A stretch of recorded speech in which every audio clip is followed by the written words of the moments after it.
Okay, next question देखते हैं. Hydrogen spectrum the shortest wavelength in the बामर series is lambda. The shortest wavelength in the Brackett series. देखो shortest wavelength में क्या होता है कि मैक्सिमम फ्रीक्वेंसी हो. मैक्सिमम फ्रीक्वेंसी होने के लिए मैक्सिमम एनर्जी डिफरेंस हो. मैक्सिमम एनर्जी डिफरेंस के लिए इनफाइनाइट से रिस्पेक्टिव ऑर्बिट में आना चाहिए. रिस्पेक्टिव ऑर्बिट क्या होता है? बामर सीरीज़ में देखो सेकंड ऑर्बिट में आना चाहिए. तो बामर सीरीज़ के लिए ऐसा फार्मूला बनता है 1/λ is equal to Rydberg constant 1/2 square. 2 में आना है, लोएस्ट ऑर्बिट 2 है. हाई ऑर्बिट को n लिखेंगे यहाँ पे. Lowest orbit is 2/n square. तो n कितना है for shortest wavelength? n in any series should be infinite से आना चाहिए. तो यहाँ पे देखो 1/λ is equal to n infinite है तो सेकंड वाला टर्म तो 0 हो जाएगा. तो r/4 बचा है ना. तो therefore lambda is equal to 4/r. r is the Rydberg constant. तो ये हो गया बामर सीरीज़ का.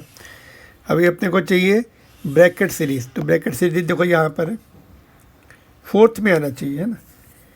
तो λ2 निकालना है इसके लिए, इस कंडीशन के लिए. तो क्या लिखेंगे? फोर्थ में आना है. 1/λ2 कर लो, λ2 निकालना है सेकंड केस के लिए. तो r तो एज इट इज़. तो जिस ऑर्बिट में आता है रिस्पेक्टिव ऑर्बिट फोर्थ है, तो 4 का square minus infinite. n will be infinite here also. n infinite put कर देंगे है ना. तो λ2 कितना आ जाएगा? डिवाइड भी कर देंगे ना. For n is equal to infinite. Shortest के लिए हमेशा n इनफाइनाइट पुट कर दो, मतलब highest orbit should be infinite. तो 1/λ2 इज इक्वल टू r/16. ठीक है. r की वैल्यू यहाँ से पुट कर दो. यहाँ से देखो r इज इक्वल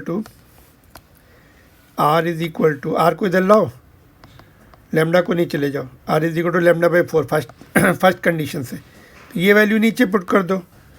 तो λ2 इज इक्वल टू, पहले तो क्रॉस मल्टीप्लाई कर लिया या रेसिप्रोकल कर लिया, 16/r. तो अभी r की वैल्यू पुट कर देंगे. यहाँ आप डिवाइड भी कर सकते थे दोनों को. तो λ2 is equal to 16/r. r ऊपर से पुट किया है ना, 4/λ. लैम्डा ऊपर चला गया तो 16 4 से कैंसिल हो गया. तो 4λ. Answer is 4λ. Option number 1. Got it. तो ये देखो, ये आप यहाँ पे देख सकते हैं कि बामर सीरीज़ की कंडीशन दी थी.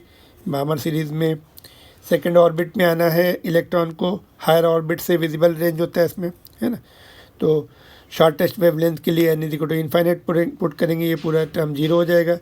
यहाँ से हमें रेडबर्ग कांस्टेंट की वैल्यू मिल गई लैम्डा के टर्म में. फिर हमने कौन सा दिया? ब्रैकेट सीरीज़ के लिए फोर्थ ऑर्बिट में आना है, और शॉर्टेस्ट के लिए n is equal to infinite होता है यहाँ पे है ना, क्योंकि शॉर्टेस्ट के लिए फ्रीक्वेंसी मैक्सिमम के लिए एनर्जी मैक्सिमम के लिए energy difference maximum, orbit difference maximum. तो इनफाइनाइट से आना चाहिए. तो इनफाइनाइट से फोर्थ में आया. तो यहाँ से हमें ये मिल गया लैम्डा की वैल्यू 16/r. r की वैल्यू ये हमने पुट कर दी यहाँ पर 4/λ. 4 नीचे, लैम्डा ऊपर. तो ये आ गया 4λ. तो ऑप्शन नंबर 1 है ना. तो देखो, जो हायर स्पेक्ट्रल लाइंस होती है उनका एनर्जी डिफरेंस कम होता चला जाता है ना.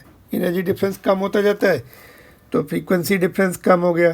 फ्रीक्वेंसी कम हो गई तो वेवलेंथ बढ़ जाती है. तो जैसे जैसे हायर स्पेक्ट्रल लाइन में जाएंगे वेवलेंथ बढ़ेगी. तो 4λ आया इसका. ऑलराइट.